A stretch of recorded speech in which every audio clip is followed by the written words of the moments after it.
2025-26 অর্থ বছরের সম্পূরক বাজেটের উপর সাধারণ আলোচনায় সংসদ সদস্য মনিরুল হক চৌধুরী দেয়া বক্তব্যকে কেন্দ্র করে উত্তপ্ত জাতীয় সংসদ।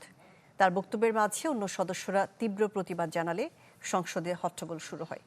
পরে ডেপুটি স্পিকার রুলিং দিয়ে মনিরুল হক চৌধুরীর বক্তব্যের পার্সোনাল ফ্রিডম সংক্রান্ত অংশটুকু সংসদের কার্য বিবরণী থেকে এক্সপাঞ্জ করা হয়।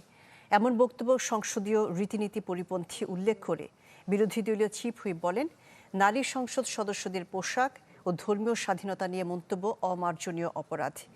সংসদে এদিন দুটি স্থায়ী কমিটি গঠন করা হয়। আন্দালিব রহমান পার্থকে সভাপতি করে গঠিত হয় আইন, বিচার ও সংসদ বিষয়ক মন্ত্রণালয় সম্পর্কিত স্থায়ী কমিটি। এছাড়া মুশফিকুর রহমানকে সভাপতি করে গঠিত হয় অর্থ মন্ত্রণালয় সম্পর্কিত স্থায়ী কমিটি। আপনাকে ধন্যবাদ জানাই। ব্যক্তিগত ইতিহাস থাকতে পারে, কিন্তু সেটা আমাদের নারী সংসদ সদস্যদের তাদের পোশাক নিয়ে যে ধরনের কথা বললেন, তাদের ধর্মীয় স্বাধীনতাকে হরণ করার সম্পর্কিত যে ধরনের বক্তব্য দিলেন, এটাও মাননীয় স্পিকার আমরা মনে করি একটি অমার্জনীয় অপরাধ। প্রত্যেকটা ব্যক্তির গণতান্ত্রিক রাষ্ট্রে তার ধর্মীয় স্বাধীনতা রয়েছে, পোশাকের স্বাধীনতা রয়েছে।